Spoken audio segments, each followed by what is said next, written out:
There's no place to escape to. This is the last podcast. On the left. From your grave. That's when the cannibalism started. What was that?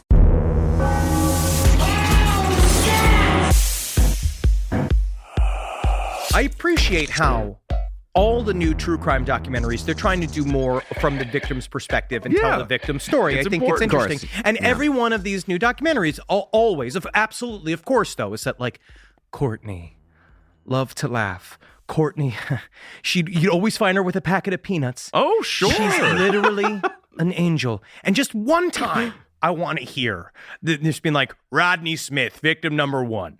He was a real fucking piece of shit. Well, but he's also a victim, so that trumps all of that, doesn't he? But I just want one being like, Rodney, honestly, I'm glad he's dead. And honestly, if there was 2 Rodneys, I'd wish the other Rodney would be dead as well. Well, you are a horrible interviewee for this documentary. Rodney owes me $150. Rodney was brutally murdered. And I can't get the money back because it's a part of the Victims Association. Brutally murdered. Okay, this is the last podcast on the left, everyone. I am Ben, hanging out with Henry, and of course, Marcus Parks. Hey, I understand where you're coming from, Henry, but I understand that from a different perspective. I'm watching the John Wayne Gacy documentary, and why not interview just one child who smiled while he was a clown? just one child who said yes, but it was the best birthday party of my life. I will stand by the fact that I don't think that John Wayne Gacy was a very good clown. He was not. He was scary all the time. Well, we know that because of his the psychological makeup of just his makeup, Yes. like literally the pointed edges. And I just feel like when you watch him, John Wayne Gacy's only funny to other men who look like Teamsters. Well, as a matter of fact, John Wayne Gacy is currently headlining in Austin this weekend. All right. Let's do this story. We are so excited to bring you this tale of... Are we? We're back. I'm going to say we're back to blood, back to guts. Back to mayhem. And the person who's going to provide that blood for us today is a demonic character, Danny Rolling. This shit's fucked up. Danny Rolling, a.k.a. the Gainesville Ripper, was an American serial killer drifter who murdered 8 people in single, double, or triple murder events between November of 1989 and August of 1990. And most of those murders occurred over a period of just 4 days. Holy shnikes. He's the type of serial killer that he confuses me in many ways because who he is as a person versus what his crimes were like, to me, don't add up. Like, a lot of times, I think that when you see a serial killer, you know, oh, this is going to be they had a chaotic personal life, so then their murders are also, the crime scenes are going to be very chaotic. But this is the story of a drifter killer who also was a very meticulous, highly organized serial killer who also worked in sprees, which is very scary. That's what I was going to ask. If they took place over 4 days, is he a serial killer or a spree killer? Because he did commit a triple murder about 5-6 months before the spree murder, then yeah, he's absolutely a serial killer. It's just that the cool down period that he had in those 4 days was very, very short because each one was planned and each one was meticulously executed, if you'll excuse the pun. I won't. No, I won't, and I think you should be putting the stocks for it. He's in pun jail. You're in free speech jail, and Marcus is in pun jail, which means I'm running this fucking business. Oh, God. Here we go. Oh, God, he sold the mics. There's just piles of beer here. What? But I wonder how long I have to spend in the penitentiary over here. I got 10 more years. I just got 10 more years of the Oh, wow. All I wanted to do was make a small reference to Michael Jordan, how he's a basketball player more than a baseball player. So this man's a serial killer who happened to play in the spree game as You're well. using my sports references. Yeah, kind of. Well, as far as the scope of Danny's crimes went, he also committed armed robberies and rapes, in addition to committing murders that went beyond slashed throats and bound wrists into areas of horror that venture well into the realm of hyper-violence. I don't know if this episode's going to be the Gold Star episode. I believe it's going to be next episode. This episode is going to wander into Gold Star territory, definitely, but next episode, we're 100% sitting in a Gold Star seat. This is one of those old school heavy hitters. This is one of those Like this Whoa, is crack of the bat. back in the day kind of serial killer. Roar of the crowd. Well, combination of a product and a process killer, Danny Rowling both killed using horrific methods and posed some of the mutilated bodies post-mortem in ways that give the Richard Chase crime scenes a run for their money. Okay, so it might not be a gold star episode, but this is definitely a Mr. Yuck episode. There's some yuck. If there's anything Richard Chase related, it's going to be nasty. Yeah. But that was Danny Rowling, the serial killer. Danny Rowling, the man, was 98% of the time a friendly and easygoing, if emotionally stunted fuck-up with delusions of grandeur concerning a possible songwriting career. It's the songwriting career that is the difference. Because what do we know about frustrated musicians? Frustrated artists in general. Sometimes they take those frustrations out on their would-be consumer class. They could, or they take it out on themselves. Mm-hmm. Now, it would be unfair to call Danny Rowling a failed musician because he never really tried making it outside of singing songs about death to children at birthday parties. This honestly, That's pretty sweet. Yeah, it's good. It's pretty good.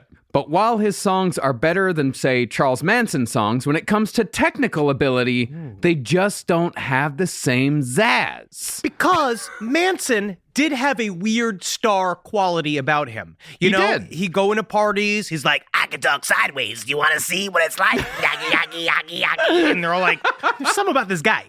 But Danny Rowling didn't have that X factor. No. No, I don't think any of these people belong on Teen Beat on the cover of maybe like Teen Beat and Murder. But Manson was. And Manson got the ear of the Beach Boys, which at the time, I mean, like, he was closer to having a hit record than the three of us ever were. Yeah, that's We're true. not musicians. Well, we got microphones. Well, Danny Rowling saw himself as a kind of Jesse James, a suave, misunderstood singing outlaw whose crimes could either be blamed on an entity called Yanad. You get it? It's Danny spelled backwards. Oh my. Or it could also be blamed on a demon called Gemini, which Danny just fucking ripped from The Exorcist 3. Maybe, I think, honestly, I'd blame it on the fact that his haircut, he looks like Bert from Sesame Street.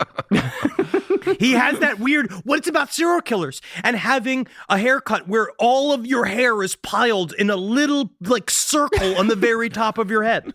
Well, it's fun because then the prison guards can grab you by it. Yeah. But even though Danny tried to later blame his crimes on internal entities, just like Ted Bundy and John Wayne Gacy did, he was also constantly apologizing for his actions like a child who believes that just saying "I'm sorry" is all that you got to do to make their transgressions go away. Emotionally stunted. He was like a little boy. But even though Danny was admittedly abused as a child in ways that make Gacy's childhood seem tame, his life was still, like the lives of most serial killers, a long string of pathetic events perpetrated by pathetic people for pathetic reasons. But before we get into the story of Danny Rowling in earnest, let's acknowledge our two sources today. We've got The Gainesville Ripper by Mark Ryzuk, which is a more straightforward, classic true crime book, and the more sensationalistic and recent A Monster for All Time by J.T. Hunter. It's interesting. Normally it's reversed. Normally the old one is the sensationalist one, and the new one is the let's really take a look at this now that we're mature and it's 2005. Now, most serial killers have pretty rough childhoods, as we know, and usually that rough childhood is caused by one single parent. Because I was racking my fucking brain about it. I couldn't really think of a serial killer who got it from both barrels, besides, like, say, Ed Gein, but even then it was mostly his mother. Henry Lee Lucas. I could put him up there. Henry Lee Lucas was, I believe, molested by the entire family and beaten by the entire family. But was Henry Lee Lucas an actual serial killer, or did he just kill his mom and a couple other people and lie about all the rest? Interesting. Either way, being a hypocrite and a liar is the worst sin of all. I'm sorry. In Danny Rowling's case, the psychotic parent that broke their child was his father, James Rowling. When Danny was born in Shreveport, Louisiana in 1965... Marcus, in order to really set the tone for Shreveport, Louisiana, can you say it correctly? All right, when Danny was born in Shreveport, Louisiana in 1965. That's how you can tell what his childhood was like. Go, Shreveport. Shreveport, Louisiana. You don't say any letters. Yeah. That's the key. There's no letters. Three-quarter Louisiana, Yeah. Dana Rowland, I like son that. of James Rowland. It kind of makes it easier on the brain. Sure. Okay. Well, Danny's father immediately hated his newborn son because his wife, Claudia, had become pregnant within months of their marriage. Apparently, this fucked with James Rowling's life plan because James was soon forced to take a job he hated on an oil rig to support his new surprise family, which began the resentment towards Danny before he was even fucking born. I mean, I'm going to channel the father from the movie Dirty Work. Has this guy heard of pulling out? He knows he's complicit in the creation of this child, right? No. She was so swept by his eroticism and his deep plunging inside There of her. was nothing else he could do. There was nothing else he could do. And her eggs, honestly, had the option of staying shut. I think he had the option easier than anyone else in the situation to just And I might be pull just it out. I might just be speaking from my own childhood, but I thought all fathers have resentment. They're not supposed to. You're supposed to have a child when you're ready.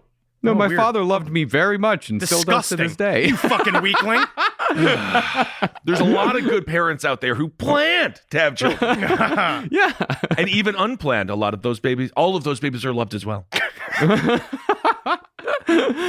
But that was just one of Danny's opening disadvantages. While most serial killers have to wait a few years for a head injury, Danny Rowling's head injury came while he was in the process of being born. The doctor delivering Danny clamped a little too hard on Danny's head with the forceps, breaking the veins in Danny's skull, which is exactly what happened to serial killer Haddon Clark on his way out of the birth canal. Very interesting, because him and Haddon Clark also have a lot in common in terms They do. of what they did, the types, the way that they lived, and drifter killing.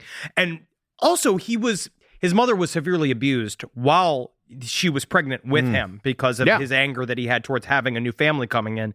And it's obviously, this is not a good way to start. No, it's not. Also, that is what happened to, this is not a bit, that's what happened to the Kennedy, to the... Rosemary. Yes, that's exactly how she got the ailments. We need to start a program against head squishing. Just, I don't understand how the doctors did it. Did you go to like Lenny from Of Mice and Men Hospital? Like, how do the doctors, they can take a small thing out of your eye, but yet they squish the head of a baby? I think that Shrappoir has changed a lot in the years. And then I think maybe when you're in the outskirts of Shreveport, some of these hospitals they sound like that. You go to the hospital, it's like, "Name Dr. Octopus." It's like, what? Oh, Dr. Octopus. I'm Dr. Wellstone Octopus. Dr. Wellstone Octopus. That's a great character, Doctor. They forced me to put an asterisk next to the doctor on a piece of paper that the concrete building I went inside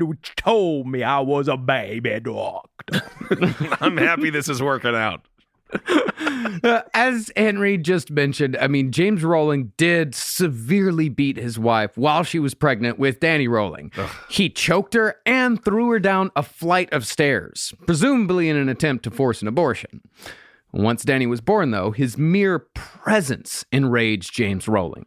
When Danny was learning to crawl, he'd shuffle on his butt with one leg tucked underneath. And for some reason, this was unacceptable behavior. So James shoved his infant son down the hallway so hard, he bounced off a wall.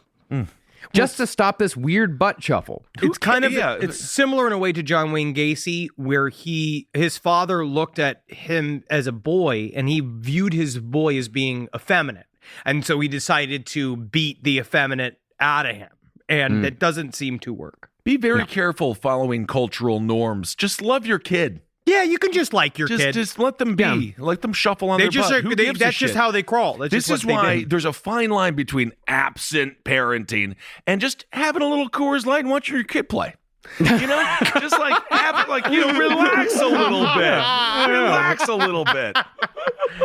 Around the same time, Claudia Rowling got pregnant again with another child, Kevin. But Kevin didn't incur his father's wrath like Danny did, or at least that's what Kevin assumes. According to him, he doesn't think his father abused him, but he also admits to have blocked out years of his childhood. Oh, that means there was a lot of abuse. Yes. Yeah. Now, as it sometimes goes in abusive households, Danny's defense mechanism was to side with his father, even though his father was the abuser. And instead of trying to save his mother, Danny desperately sought his father's approval. And conversely, Danny also hated what he perceived as weakness in his mother because she felt to protect herself and her children. And because a boy's view on the world is sometimes shaped by his view of his mother, that internalized hatred later manifested itself in horrific ways. Which is how abuse gets normalized, because then you begin to view the abuse as love. Danny viewed the attention that his father gave him when he was abusing him as what love is. And so that's what cements this idea of when I want to love somebody, I have to hurt them. Mm-hmm. Now, as far as his father's abuse went, James would beat them if they held their fork wrong, make them hold their breath until they turned blue, beat them until they pissed themselves, and he'd give them painful noogies that were neither playful nor jocular. And as a person who is balding, noogies are not playful anymore. They are not playful. They hurt because you are just putting knuckles to the very fine hairs between the hair and my skull. Well, and now that we're speaking of noogies, it's a good time to plug the fact we'll be in Grundy County. Because Wait a second, what do noogies have to do with Grundies? Noogies and Grundies. That's what bullies do. You guys know what Grundies are, right? No, I've never heard of a Grundy. I've heard of a Grundle. Never heard of a Grundy where you grab somebody by the back of their underwear and pull it up to their butt crack? That's a wedgie, bro. That's not a Grundy. I think it's called a Grundy. It's called a wedgie. What are you talking about? Did you? No, I am almost. I think you got molested by a man named Grundy. Not. Okay, no, Grundy. Grundy verb is what I'm writing into. He's right. Some people do call wedgies Grundies. Okay. Interesting. Yeah, I thought that was the whole joke when we kept on saying Grundy County. No, not to me. I just like the name Grundy. Wow, interesting. Yeah. I'm just so happy that I won this one really weird side bet that we have that has nothing to do with anything. But this country's so big and so wide. There's so much inside of it. And that's why it's so important for these United States to get to know each other. Thank you so much. Back to the story, Marcus. You mentioned how the father used to beat the son for not holding a fork properly. Mm-hmm. I mean, you would have gotten your ass kicked. What? Oh, because I hold forks real weird? Yeah, that's I do hold forks weird. Yeah. No, my mom also got beat for holding the fork wrong, too. That seems to be just a thing for this time period. Okay. Mm-hmm. I wasn't beat for holding the fork wrong, although I did have a girlfriend who was enraged by it for some reason. That was just control issues. Yeah. I don't know what people are very weird about things. Well, this testimony of abuse didn't just come from Danny Rolling. Claudia's sister, Agnes, said that the Rolling family stayed with her for 6 months. And during that time, she found Danny and Kevin bound with ropes by their father over a dozen times. So by this time in Danny's life, James Rolling had become a police officer. Yay! Oh my God. And anytime Agnes tried reporting abuse in the household, whether it be towards the kids or her sister, the reports would somehow magically disappear. Oh, so he's also a magician. Wow. But you'll be happy to know that James's fellow cops later said that James was, quote, a great guy. Oh my. And you shouldn't believe anything about him because he's a cop. He's a great guy. He's wonderful. And due to his short, stocky nature, he was known by his cop buddies as, they called him Baby Dumpling. I feel like you only should earn the name Baby Dumpling is if you are a famous pedophile. Hi, Keel. Oh, right. Y'all don't even need to hide from me. You know what I do. Never go out after 8 p.m. The Baby Dumpling will get you. Hi. Oh, it's even scarier than I ain't thought. even trying to hide. It's horrifying. Besides the abuse, Danny also dented his forehead on a concrete step when he was 5. He was molested by a visiting cousin at the age of 9, and he physically prevented his mother from slitting her own wrists in the family bathroom at the age of 11. Holy hell. All right. So this is not just a serial killer soup. This is a full gumbo. This is a potluck. This is the one you bring and share with the whole church. It's not an appetizer, it's an entree. Yeah. Holy crap. Well, as such, Rolling was a truant, alcoholic, petty thief by his early teens, both eager to impress his police officer father while also doing everything he could to piss him off and embarrass him in front of his cop friends. At the same time, though, Danny, like many a troubled youth, also picked up a guitar and began dreaming of being a singer-songwriter after learning the hymn, Near My God to Thee. Because nothing says rock and roll like a hymn. Well, him is a great place to start. That's how James Brown started. Yes. However, by his teens, Danny's wires had already gotten crossed. His daydreams of being a famous singer were often paired with escalating fantasies of sadistic sexual violence. And, like most serial killers, Danny was also very sensitive. At the start of 7th grade, James shaved Danny's head as a punishment, which I get could be traumatizing. It That's does fucked sound up. traumatizing. We yeah. used to get our heads shaved all the time. It's a free haircut. But That's you wanted it. I didn't want it. That was the only thing my parents would do for us. Yeah, it's true. That was like a boy's haircut. Was you just got a buzz cut. You just and got that a was buzz it. cut. And I looked horrible. I was like the tall dumpling. Long dumpling. Long dumpling. But when Danny got to school, the kids gave him the nickname Sasquatch, which I suppose is meant to be ironic because he wasn't big and he was just bald. I don't know why I'd call him E.T.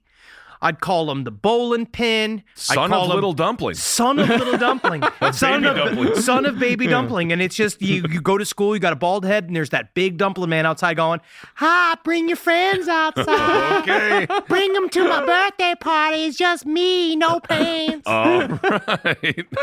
That could certainly have been worse. Yeah, definitely. Sasquatch is not bad. I mean, It's not maybe bad. I'm projecting and just dealing with my life. Yeah. But Danny never forgot about it and held on to that humiliation for years. Now, Danny seemed to be turning things around a little at 15 when he got a job at Dairy Queen. But after getting into a physical fight with his father that ended when his dad put his hand through a plate of glass, Danny decided he'd had enough. Rowling went to the bathroom, wrote, "I tried, I just can't make it," on the mirror with lipstick, and attempted suicide in the woods with a razor blade. This was, however, all for show, and Danny went back home when he got hungry. yeah, it was a cry for help. He's desperate. He watched his mother do it. He's in a world of hurt. He's Yeah. not good at school. He's not good at the guitar. He's not good at friends. He's not good at a single thing, which is what we always talk about, how serial killers are born out of extreme mediocrity. You got hired at Dairy Queen. My friend Snake got hired at Dairy Queen. I think he wrote the word snake on the application. Yeah. I didn't even realize it. Burger King and Dairy Queen. I wonder if they ever met. Has anyone ever thought about that? I'm just so upset. This is like when these Twitter accounts all become ironic, you know? I know. Well, meanwhile, Danny's father was getting worse and started waving his gun around the house when he got angry while saying, "I'm gonna get you," to both his wife and his kids over and over and over again. At least he warned him. Meanwhile, he walks into the police precinct and everyone's just like, "Baby dumpling." Yeah, it's me, everybody. Bring I your children to work day. It's my favorite day. I hate guys like this so much. Yes. So much. What an asshole. Yeah. Anyone that is nice to people on the outside and then mean to their family is just, man, it's all wrong. Yep. It was around this time that Danny began escalating. The older he got, the stronger his violent fantasies became. And before he knew it, he began peeping on women just like Ted Bundy, Jerry Brudos, and countless others before him. I'm going to maybe head into some Kissel territory here, but I think You we to should drop some hard truths. Really, I think so. I think we should re-look at the word peeping as a crime. And I think we should change it. To what? Stalking? Because peeping just sounds like those little peeps from Easter walking across the road and everyone has to stop being like, oh, it's a peeping. Oh, peep train, peep train. Where the crime actually is looking through windows and jerking off at a stranger. Maybe we can call it criminal voyeurism. Sure. How's about But that? that's too many. But again, that's not cute. You can't put that in a bumper sticker being like, I'd rather be Well, do peeping. you want it cute or do you want it accurate? Yeah, I think you didn't want it cute. I thought you wanted it more technical. Because now I'm just thinking about a bunch of peeps jerking off looking at me through the window. I need some kind of like dangerous one word. Snarping. Snarping. All right, there you go. You nailed it. Before his behavior escalated again, Danny took a short detour to the Air Force at the age of 17. His antisocial urges, however, ended his career before it even began, and Danny was stripped of his rank for disobeying orders, hoarding drugs in his bunk, and stealing, then wrecking a bike by crashing it into the back of a military truck. Stripes ruined my whole idea of what is bad behavior like in the military, because I view all that. I was like, oh, that's fun. He's like a fun guy. I thought that's what you did. For the theft and wreck, Danny was given 30 days in military jail and was dishonorably discharged from the Air Force in 1973. Remember that for future reference, Danny he barely made it out of boot camp. Also, that's how he came into this world, a dishonorable discharge. Now I'm in pun jail. You're selling. Bunkies, he's my bunkie. Oh, bunkie, I got a shit. I got a shit. Oh, Can you you're my imagine what bunkie. hell you'd be in that my God. 9x9 cell with Kissel just filling 4 feet of it? We'll be lucky if it's a 9x9. Well, Danny then moved back in with his parents in Shreveport, where his father continued to tell him what a worthless piece of shit he was every single day. Yeah, I don't think Shreveport was going to get any easier if he got discharged from the army and then went to go live with his sadistic father, cop. You know. Yeah. And to cope, Danny turned to drugs, alcohol, and religion. He began attending King's Temple United Pentecostal Church in Shreveport, where he joined the church choir and played guitar for the congregation and Jesus. Much like Berkowitz, I think that religion is a really good place to go if you need a set group of friends. Like if you need an immediate group of friends and a support network, you can always throw yourself to the church and be like, I'm into this now, because it also, number one, gives you a veneer of respectability because you're fixing your soul, and two, it's a whole bunch of fucking gullible goobers that you can manipulate. And they're forced to hang out with you because it is a church. It is a bizarre trifecta, though. The drugs, alcohol, and then joining a church. Usually people do drugs and alcohol, quit, and then join the church. But he kind of just lumped them all together. But no, pretty soon he quit drinking. He was doing alcohol first, then drugs, so the then church kind of helped mellow him out on that anyway. For a bit. I mean, pretty soon he was attending church 5 days a week and even took on church duties. He drove the church bus and he dressed up as the Easter Bunny during services that year. Why is everything scary? Can we have one Easter bunny that is not a murderer, please? Danny also met a quiet Christian woman named O Mather Halco at a church social, and within 4 months, Danny married O Mather Halco. Now, James Rowling hadn't really set a good example for Danny when it came to raising a family, and Danny wasn't what you'd call a mature person outside of that. Oh. See, the one thing that just about everyone who knew Danny personally had to say about his personality was that while he was a nice enough guy most of the time, he had the emotional maturity of a child. And like children, they can be really good, but children are incredibly selfish as well because they have to mature, their minds have to mature, but also children can be incredibly cruel and physically violent to each other. Yes, they can be. Well, perhaps the most illuminating opinion on this came from a psychiatrist who examined Danny after he was arrested, who said that Danny, on his best and brightest day, was no more than 8 or 9 years old on an emotional level. Add to that an inability to provide financially because he couldn't keep a job, and the inability to satisfy his wife sexually because his actual sexual preferences were becoming horrifically violent, and you've got a marriage that wasn't going to last long. Yeah, you got to work on a marriage. Yeah. Yeah, I mean, but if he has his fetishes and stuff, I'm sure if they had a mature conversation about it, it's hard to. This is one of those things we've talked about this several times on the show. How do you express to your partner that my actual sexual needs are? I want to tie you up. I want to surprise you. I want to do these rape fantasies. It takes someone who is a very giving person. You have to you got to spell that out. I think you got to talk about that with a counselor and shit. You need a third party to help you parse all that shit out. I don't know how you do that. Yeah. That would be the mature portion of it, making sure everything is safe. Mm-hmm.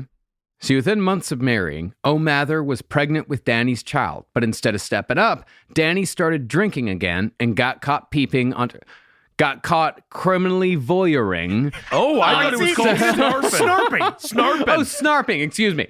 got caught snarping several. Snarping sounds just as cute as fucking peeping. Snarping sounds very cute. Yeah, criminal voyeuring also doesn't really work either, but peeping is just it's just too innocent. What about being a bad window cleaner?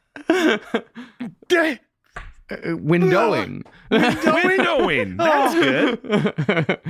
But anyway, he got caught looking at women through windows. And that garnered humiliating visit after humiliating visit from the cops. We're gonna have to arrest your eyeballs, son. But like lots of people in Danny's mindset, none of this was his fault. And he blamed the peeping on his wife's, quote, frigid attitude towards sex. Yeah. In 1976, Danny abandoned his family for a month, and by 1977, O'Mather was filing for a divorce after Danny threatened her with a shotgun. Jeez. Now, Danny again took no responsibility for the failure of his marriage and told his reverend, quote, now God's against me too. Now God's punishing me too for being born. So much for praying. Jeez, buddy, I think you have something to do with the problems in your life. Well, that's why I put it in the song like I don't love anymore. God's my ex-girlfriend. He won't love me anymore. You know, music doesn't replace really good therapy.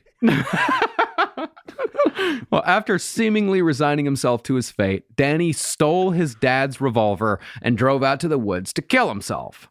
But when Danny found he again couldn't go through with it, he figured he'd do the next best thing. Suicide by cop.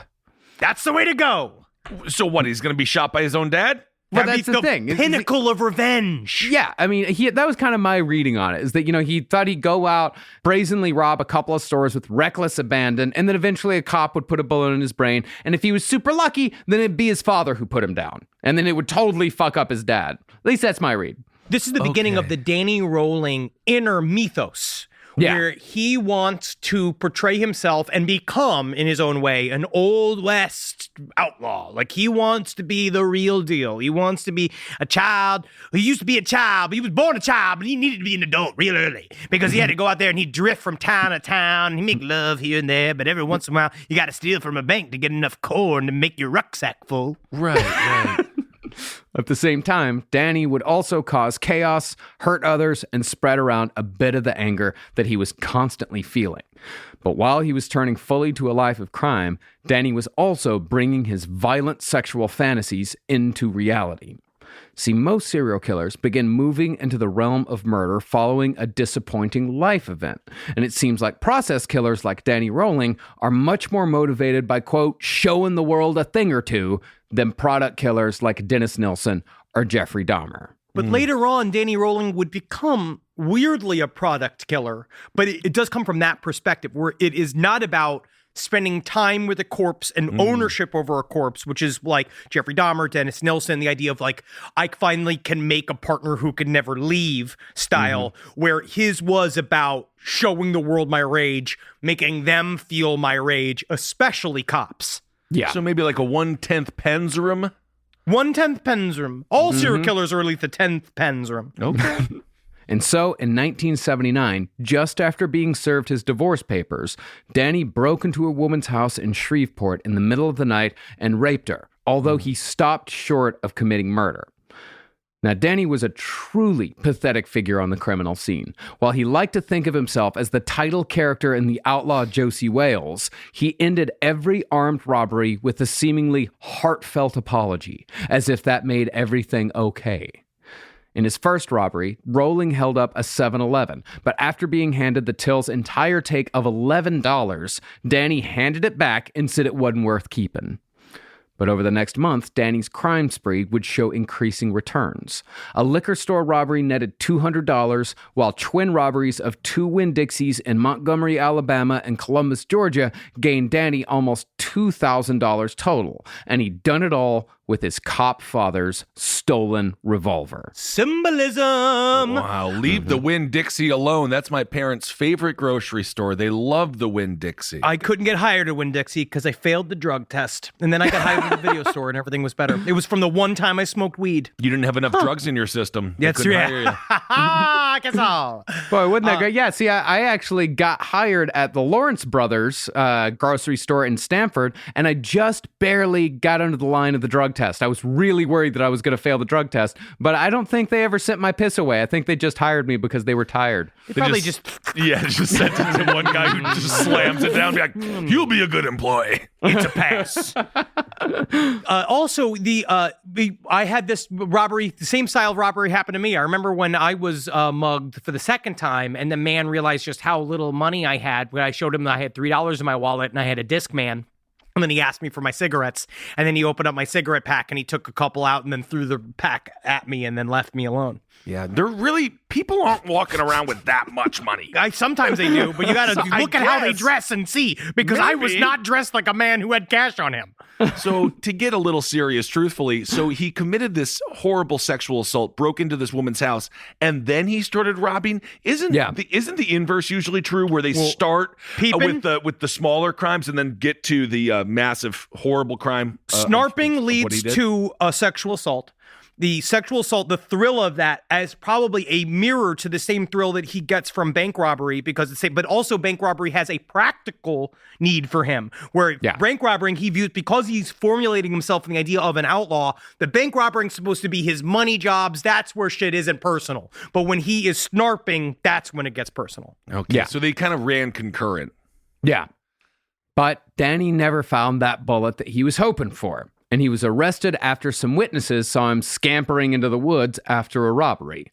Reportedly, when the cops caught up to him, Danny hung his head and said, quote, "It's me. I did it. And I'm real sorry." I hate this Eeyore serial killer. What's going on? Get used to it, because it gets a lot more Eeyore as it goes. It does. Now, for this little crime spree, Danny was sentenced to 6 years in prison. But 2 months after being released, Danny ran off from a work detail after he told a guard he had to go take a dump in the woods. I'd still like to believe he took a dump first. He may have. Wait, this was like the 1970s. All you had to do is be like, I got a shit. And they'd be like, why don't you just go to the Great Wide Open to do that? Well, because at this point, they didn't know he was snarping. They thought that he was just a bank robber. Oh, all right. Well, Danny was recaptured in town a few hours later, but even though he was very sorry, he got another year added to his sentence for the escape. Let's just say this one's on me, but The apologies. The thing is, Danny. yeah. When you apologize, you have to show it through your actions. See, you commit the same crimes over I'm and over. sorry, I apologize too much. Don't apologize for apologizing. Just stop committing armed robbery and stop peeping on women, please. I will say, I think more people need to have less windows in their homes. It's not the window's fault.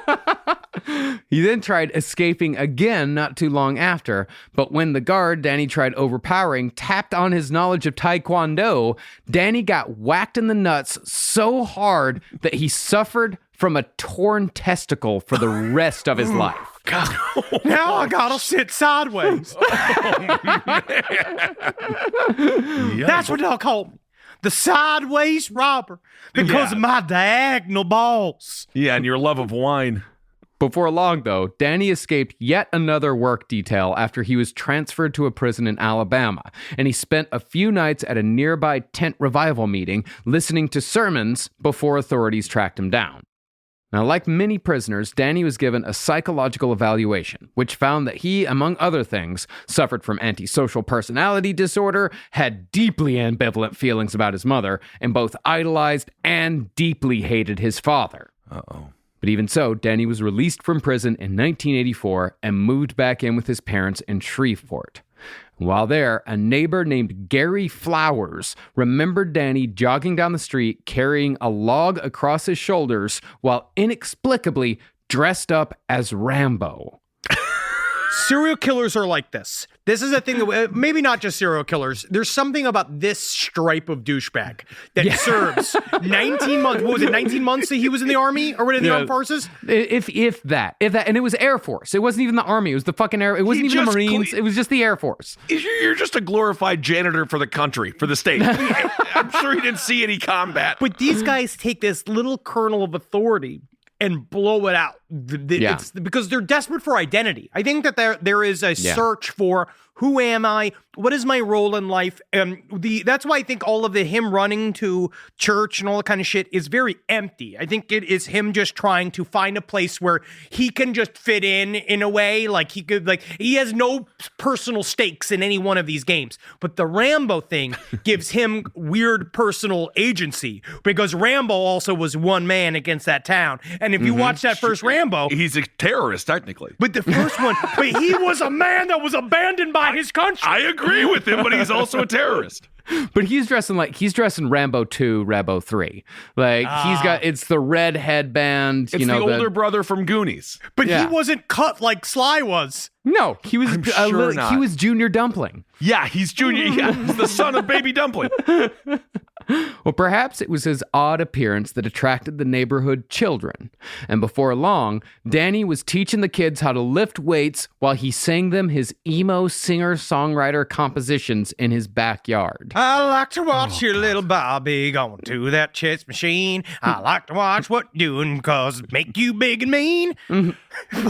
Stop, Danny! I'm trying to lift weights here. I'm a child. Is there a parent in the town? Is one parent in this town? Does anyone care? Back in the 80s, man, you could just hang out with creepy old men all the time, and nobody really said much anything. And yeah, cool. Some kids got molested, absolutely. But sometimes you just hung out with a serial killer, and he didn't kill you. But within months, Danny left Shreveport, went hitchhiking, and ended up catching a ride with a guy named Jake. While they were driving down the road, though, the cops pulled them over, and Jake handed Danny a .45 semi-automatic pistol for safekeeping. As it turned out, Jake had warrants. So when Jake was arrested, Danny drove Jake's car to the police station, abandoned his new acquaintance, and took off with the gun. Armed once more, Danny embarked on yet another crime spree. First, he robbed a Kroger in Mississippi while wearing a ski mask, then broke into a house where he ate bananas and yogurt. Remember that detail. Interesting. And after finishing his snack, Danny made sure to leave the empty yogurt container and the banana peel conspicuously placed on the kitchen table, which is a pretty common scare tactic amongst home invaders. Right. It shows a sense of possession of your own home. He comes in. This is how comfortable I was. We saw this with the East Area Rapist, BTK. The original Night Sucker. We also have BTK. Same kind of shit, which shows... Richard Ramirez also. Yes. It is weird. That's why I start to kind of put him in a different category, where he does sound like kind of a flagrant, disorganized drifter killer. But then it's shit like this, where like he also had this like feeling of being a superior predator. Because that's what that shows to me. It shows that I can come in your house and spend as much time as I want in your house. And I want you to know that I was here and I was all through your shit. What it shows to me is he did not eat before committing these crimes. And that is... It's like shopping. Never go grocery shopping when you're hungry. Holden McNeely from Round Table of Gentlemen. Back in the day, we would record at this restaurant, and he would bring chicken wings in to the recording, and we would say, can't you just eat before? It was 6 p.m. when we would do it. And he would say, no, I just got hungry now. And that's why this guy is such a douchebag. He needs to eat and then commit the home invasion. You can't eat at work. I don't know.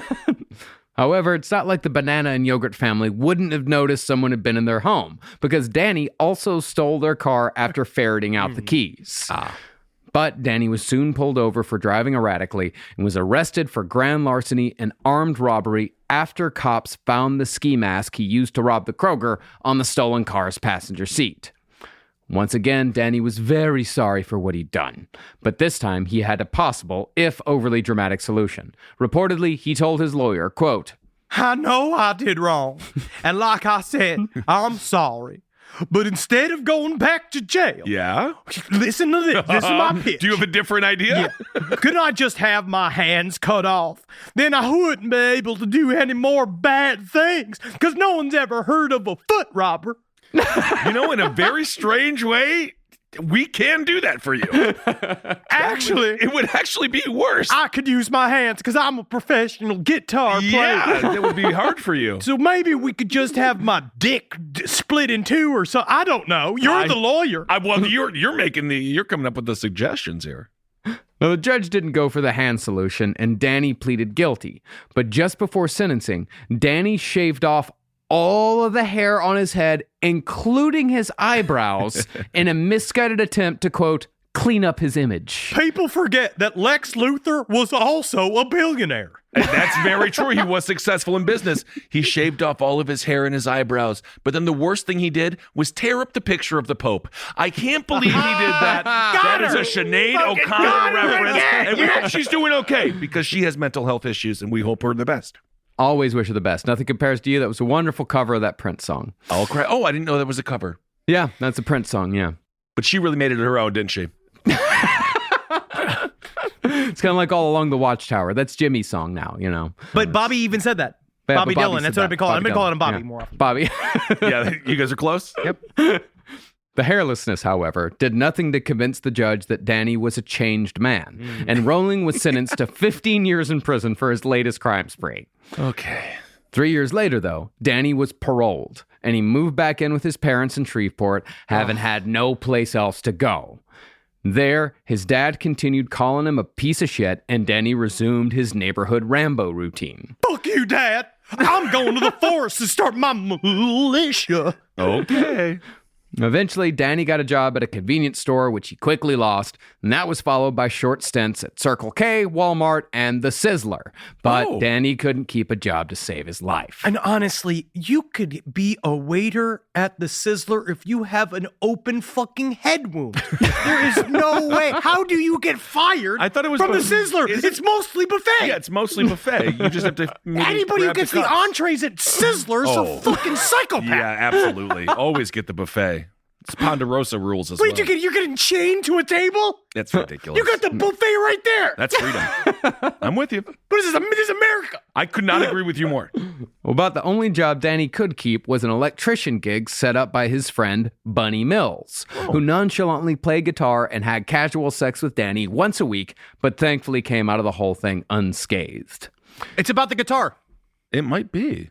But Danny missed his calling because even though he was a competent electrician, he was let go when work slowed down. From there, Danny moved on to Pancho's Mexican Buffet, where he was soon fired. But for some reason, losing the job at Pancho's was the last straw. It's hard to get fired from two buffets. Was he eating the beans? How did he get fired? How do you? I mean, really? All you have to do with a buffet waiter is that you just have to bring the plates and bring water. Was he the guy cutting the ham at the end of the buffet? Oh, You're supposed to engage in conversation. you have to say that, yes. No, yeah, he was the guy that brought out the chips when they put up the little Mexican flag. When the little Mexican flag, he brings out the chips, and it's fine. How did he get fired from that? You don't show up to work. That's how. Oh, it's your conspicuous absence. Danny Rowling did the George thing, where he just didn't show up, the George Costanza thing, where he just didn't show up to work for 3 days and then just rolled in, acting like things are cool, been like, all right, ready for Danny? He failed to show up for work on November 2nd and November 3rd, and then showed up on November 4th saying, I didn't do fucking nothing wrong, man. Yeah, you know what 'cause I bet it, here's what I bet it was, is that because he made this huge scene, he threatened the manager, all the buffeteers were uncomfortable. What? I guarantee you what it was is that he did that thing where like he didn't look at the schedule, and he's like, well, I didn't look at the schedule. You posted the schedule after I left, so it's not my fault that I didn't show up for the last 2 days because I didn't know I was on the schedule. He does make a valid point there. I'm They would update the schedule all weird. Absolutely. And you go in there because nothing is worse than an irate buffeteer. You know how it is because I've been a buffeteer and I have named myself sometimes co-captain buffeteer at a buffet when you're there. And you notice, honestly, these onion rings, these could be brought up faster. I'm watching these. It's like, Oh my God. This is getting colder. These lamps need to be turned up. I feel like when your family walked into the buffet, they reminded you there was a 2-hour time limit. Oh yeah, dude. Because we pushed it. Because I'm sure you that was did. what my father understood best about the economy is you have to make the buffet work for you. Can we get it to go? No, it's whatever you eat in the restaurant. I could see the Zabrowskis be like, can I get a doggy bag for this? And just going to the mac and cheese. You fucking act like my parents didn't understand you have to go off the grid for that. My mom used to line her purse with a Ziploc bag. That is true. We do this to this day. An inner joke that Natalie and I do all the time because my mom does this. She goes, put it in your purse. Put this in your purse. And she's like whole like turkey leg, like wrapped in napkins. Well, that's classic. And then it goes yeah. in the freezer and then it's good for 2 years. Of course, yeah. Now, I don't know for sure, but it seems like Danny didn't show up for work because he'd been distracted by the resumption of an old habit. See, Danny had started peeping again. I'm not calling it snarping. Okay. I'm sticking with peeping. He's I'm going sticking with it. peeping. You Okay. gotta do. I'm sticking with it. If I say it, I know what I'm saying. I know what I'm saying. You can Yeah. snarp and Marcus will say peep. Mm-hmm. But Danny added an odd twist. Instead of peeping on ladies, Danny was peeping on entire families. Gross. Oh And my he'd gosh. become focused on a particular family called the Grissoms, which included Father Tom, his 24-year-old daughter Julie, and his 8-year-old grandson Sean. For days, if not weeks, Danny would show up to the Grissom house at dawn and stand outside their window unseen, watching them as they interacted with each other and got ready for their day. This is why whenever I get a house and I might be in the woods at 9 p.m. every night, I'm taking a shotgun and I'm just shooting it in the air. This is so scary. Like, this idea is so scary. It really is. This is what haunts me. It's this type of shit. Where because you could tell in a way, Danny Rowling is looking through the windows with almost a nostalgia of a life he didn't have. I can almost kind of see that, where he looks at this family, and a part of the fascination is watching a functioning family go, and then his I'm going to show the whole world my rage shit starts popping up, because he's like, fuck this family for being together. Do you think that he would just have become an internet voyeur, no longer being a tangible peeper? No, With he's a modern serial killer. society. Yeah, okay, so no matter, even with like today's like he wouldn't get like an OnlyFans for looking at families. I don't even know what that means. OnlyFans. I think that's just Pornhub. Yeah, but so you think he would still be active? I think the idea that the internet is preventing people from being serial killers, as far as like them getting their rocks off, I think that's bullshit. People who are going to kill no matter what. It's not like, everyone started killing when movies started getting more violent in the 70s and 80s. People have always killed. Their serial killers have always existed. Mass murders have always existed, and they probably always will. Humans at their core do not change. Well, this We're has just been fine. a very strange Gaia meetup. It is, man. But thank you for that non-encouraging view of the future. Humans are a violent primate. Yeah, we're very, very violent. I think serial killers get caught much faster now. That's why there aren't as many serial killers. It's just the investigative tools that people have are just so much better now than they were in the 70s. Right. Now, from what it sounds like, this wasn't the only family that Danny had watched. But what we do know is that the Grissoms were the family that Danny had in his sights when he was fired from Pancho's Mexican buffet. And so, just like after his divorce, Danny decided to take his anger out on other people. Except this time, the result would be an absolutely brutal triple murder carried out with a cruelty not seen since the days of BTK. On November 6th, 2 days after Danny was fired, he rode his bike to the field behind the Grissom's home at about 10 p.m. See, that night, Tom Grissom had been barbecuing outside and had unfortunately left the door to their back porch open. So Danny, wearing camouflage pants, jungle boots, and a black t-shirt, hopped the Grissom's fence and burst into their living room through the back door, essentially dressed in the same Rambo outfit he'd been seen wearing around the neighborhood. I don't know why that detail makes me even more frightened. There's something about that detail of like the idea he had a costume. Yeah. In fact, he came with all the Rambo accoutrement, because slung around his shoulder in a makeshift holster was a large USMC K-bar knife with a wood handle and a jagged-edged 8-inch long blade. So, brandishing a .38 revolver, Danny commanded Tom, Julie, and Sean Grissom to lay on the floor, where Danny handcuffed Tom Grissom's hands behind his back and duct-taped his mouth shut. After securing Tom, Rowling then bound Julie and Sean's hands behind their backs with duct tape and taped their mouths shut before returning to Tom. Danny then led him from the living room into the utility room, where he stabbed Tom from behind, piercing his right kidney. He then turned Tom around and drove the knife upward into his heart just below the sternum, killing him. These also were techniques he learned from years of hunting. Danny then returned to the living room and almost casually killed Sean Grissom by stabbing him in the back.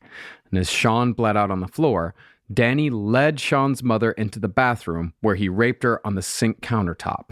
Finally, Danny led Julie to Tom's bedroom, where he stabbed her 3 times in the back, once on the right side, once on the left, and once through her spine. And afterward, Danny washed Julie's vagina with vinegar to remove DNA traces, then left the body spread-eagled on the edge of the bed. With the family completely annihilated, Danny used the family's washer and dryer to clean his clothes. Then he removed the duct tape he'd used to bind and silence the Grissoms before leaving the scene. Because he did understand that they look at duct tape for evidence of fingerprints and hairs and stuff like that. So he knew that. I guess he knew that from his father. I'm not certain if he knew that like specifically or if he just looked it up or if he'd become because this is a thing that maybe we'll talk about more in next episode, where do we think he was a serial killer fanboy and he learned from reading about serial killers, like he learned how to cover up his crimes more often, like, and better. And he also specifically posed the body, which is the sign that he had a whole different agenda in mind, that this wasn't just impulse driven. This was an expression of rage that he wanted people to see. So he did move the body and put her in a way where her hair was fanned out on the bed and she was like displayed. Now, the police never even came close to Danny Rolling for the Grissom triple murder until Danny was already arrested for the Gainesville murders. But friends noticed that Danny became, by the start of 1990, more solitary, nervous, and secretive. But at the same time, Danny was also becoming more braggadocious, even though he had nothing to brag about.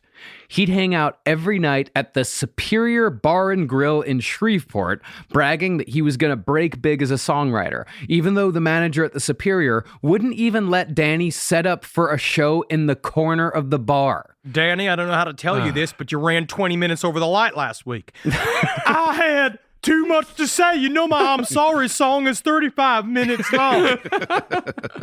Then, about a month after the Grissom murders, Danny managed to get a job as a telemarketer, but didn't make a great impression after he showed up wearing army fatigues and combat boots while carrying the same K-bar knife that he'd used less than a month before to slaughter a family of 3.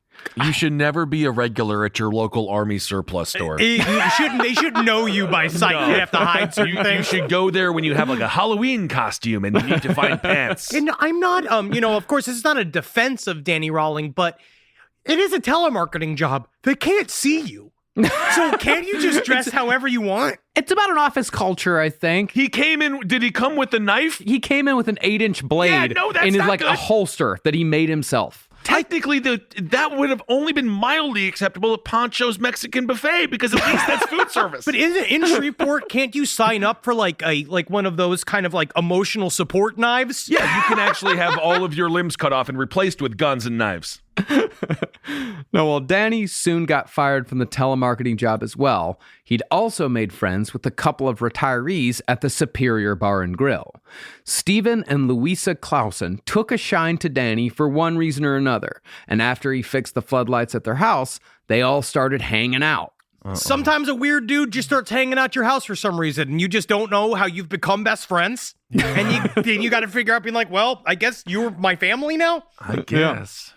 Now, unlike most people, the Clausens actually liked Danny's music, and oddly, hired him to sing at a children's birthday party, even though all of his songs were mopey, dark, and overly emotional, while also being somehow shallow. And I can just see him setting up for the stage, and he's got his fatigues on, and he's just like, this song is about the horrors of war.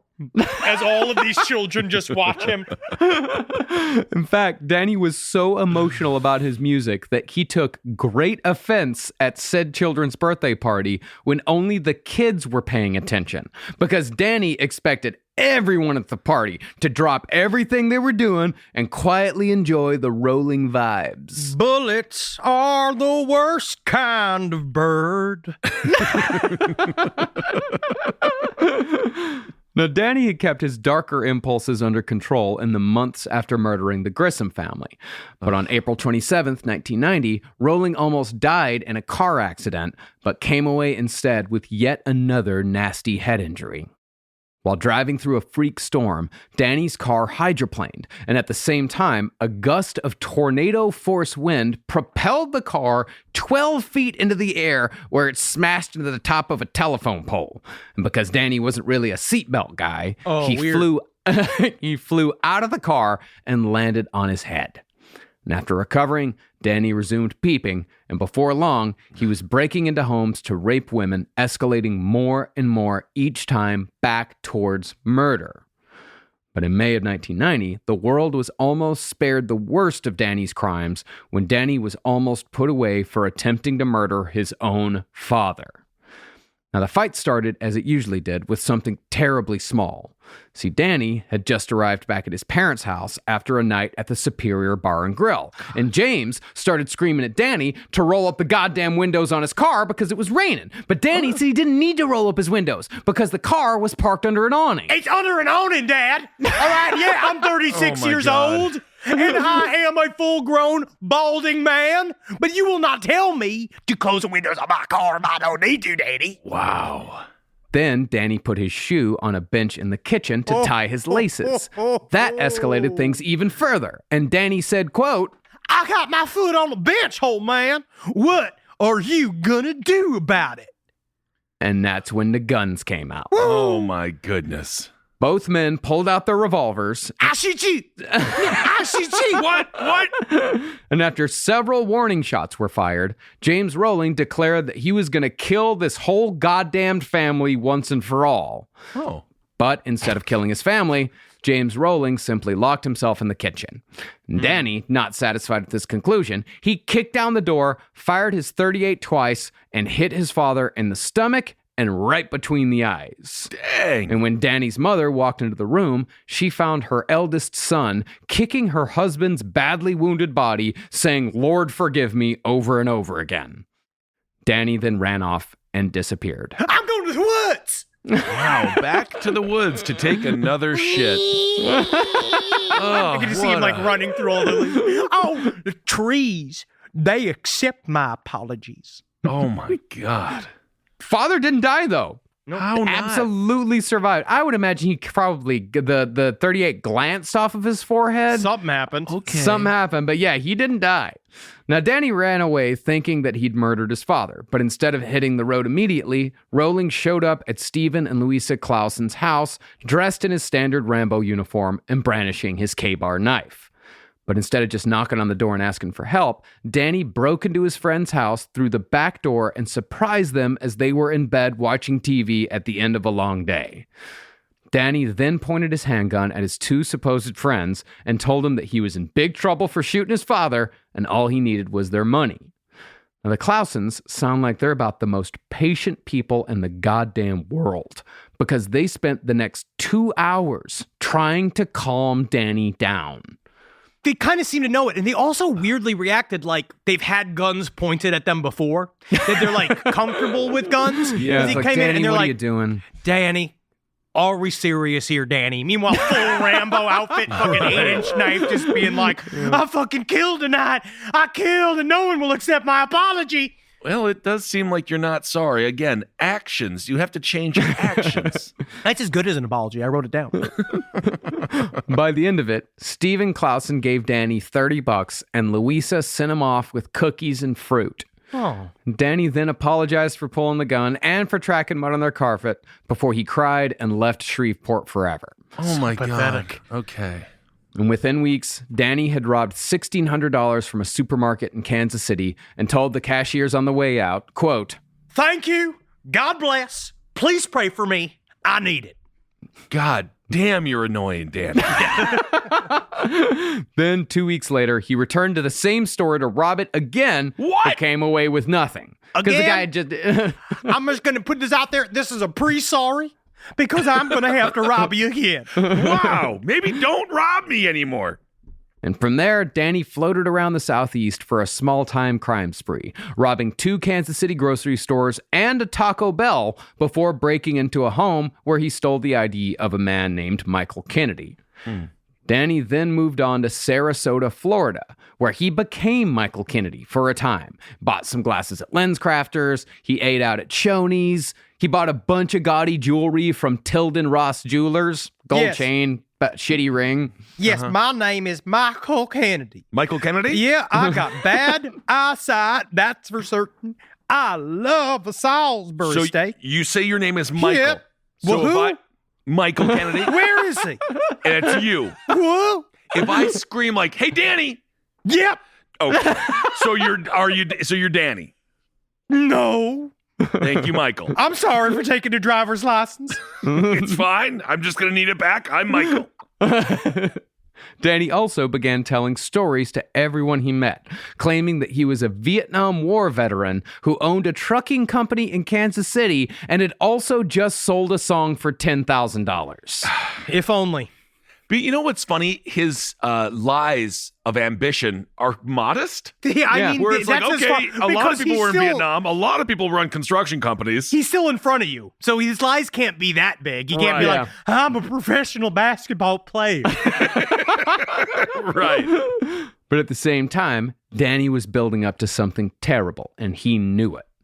A week before the murders in Gainesville, Danny sat down with a tape recorder in a motel room in Sarasota. There, Danny recorded a protracted message to his family and the police, explaining what he was about to do and, of course, apologizing to his family while also telling them how great they were. He said, among other things, quote, Pop, I tell you, you got a good one, and she got her a good one too. And you're a good man, Pop. Oh, well, I want you to go on. What I'm trying to say is that after this tape, you're not going to hear anything else from me. Just forget about me. Just forget about me. I'm gonna sing every song I ever wrote. I'm gonna sing it to you, Mom. And I'm gonna sing it to you, Daddy. Oh, my. I'll sing them to you, Pop. If you want to listen. I don't want to listen. You didn't ever want to listen. No, I know. That's kind of why you're here in this situation with your mental illness. It's interesting. So he recorded this tape, and then immediately for the next 2 weeks, he was looking at the iTunes charts just to see how well is it doing. But he didn't go alt-right enough. They changed the algorithm. Yeah. Danny then played and sang all of his songs. He had one about Jesse James. He had one called Boggy Bayou. One called I Need a Job. Honestly, he should be playing that song a lot more. In front of a future employer, perhaps. I need a job, not one for a slob. I need one right here, right now. And he played this song right here, Mystery Writer, which is just a fucking ripoff of House of the Rising Sun.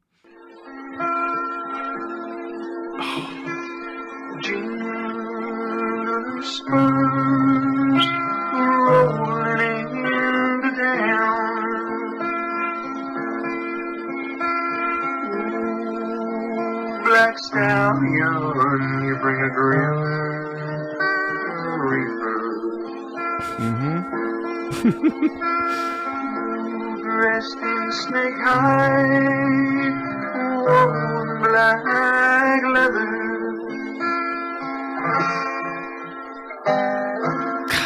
God help us. It hurts. It actually hurts my ears. Hey, rider, what's your name? And so on and so forth. Mystery Writer, What's Your Name? Black Leather, Black Riding a White Horse. It's fucking terrible. Can you imagine the 15-minute version he did of that at the children's birthday party?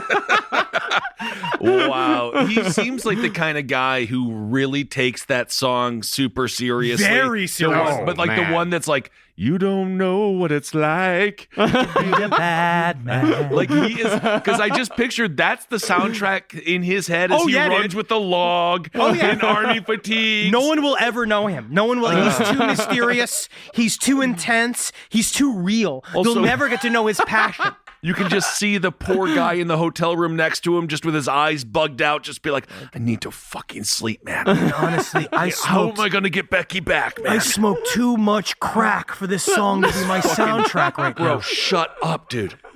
So the night after Danny recorded his shout-out goodbyes and all of his songs, he pawned his guitar and bought a 9mm semi-automatic handgun for $500. And by August 18th, Danny had left Sarasota and he arrived in Gainesville. There, he began stalking students at the University of Florida. And that's where we'll end our series next week with the Gainesville Ripper murders and the serial killer groupie that arrived afterward. I saw a man in my mind, a man in black. Yeah. On a black horse, and he was humping me. Yeah. Oh, the idea. Sandra enters the room. I think we have to publicly shame everyone involved in this case. It is. Oh, all right. Well, good job on bringing some levity to that horrible fucking story. It's a fucked up story. I can't You have believe no fucking idea how don't bad wa- it's going to get next week. I am so happy I don't know that yet. It is. I'm fucked actually up. going to, for this next week, I'm going to say every day, I'm going to say, I don't know what he did. Isn't that nice? And then by next week, I'll say, now I do. Yeah, And now now it's it's in kind there. of ruined a little bit more. So then that's where we always catch up. But that's why we'll cleanse it afterwards with a UFO episode, and everyone's gonna be like, "Oh, real shit." Yeah. Oh, look at this real news. It's more fun anyway. All right. Well, thank you all so much for listening. That's fascinating. I just be very careful. And as we learned with the Richard Chase story, your doors. lock the door. Any little thing, just any little stop. Yeah. Well, because these people are idiots. They're lazy. They're just They need a reason to stop. Yeah, you don't have to live in fear. You just have to lock your doors. Yeah, that's Just make sure your doors are locked. Doors are locked, windows are locked. Just make sure that's usually good enough. Also, I have one of those alarm systems that says it says whenever any door is open, like you hear like backyard door ajar. That's like every single time it scary. opens up. And we're always so scared of like hearing that upstairs and just hear like living room window ajar. That's scary. Oh my God. All right. Well, let's see here. So we got Grundy County. We're Now, coming all of at you those now. Tickets are sold out, but that's so exciting. We are gonna honestly, you will find out tonight what it was we can maybe make up on stage. Yes. And that will be interesting. I'm very excited to get back in the groove. I'm excited. We're going to be in Nashville. We're going to, man, it's fun's happening again, boys. It's happening again, boys. It's happening. And we hope everyone is being safe and responsible out Absolutely. there. I know there's a lot of thoughts and mistrust when it comes to all of the things going on, but I would say I got the vaccine. Yep. I'm fine. I just want to throw that out there, let people know. Dude, I know didn't it's get not- any symptoms. I know I had to say that, but like, I mean, I was tired, but that was it. I got sick as fuck, but I got over it in about 8 hours. Got the chills, got the fever, but hey, it was fine. It was fucking worth it. I'm fully vaccinated now. Fully fucking vaccinated now. Yeah. Well, I think people are trying to marry the idea that like, how do we trust these, corporate entities and the government? But in this case, so I understand. Though you can rationalize that and you can say be skeptical, but also get the vaccine. Yeah, because it's just the proper thing to do. It's just Just get it. also vaccines work. It's part of human history. If you deny your vaccines, you begin to sound like someone who is unhinged and uneducated. Yeah. Yeah.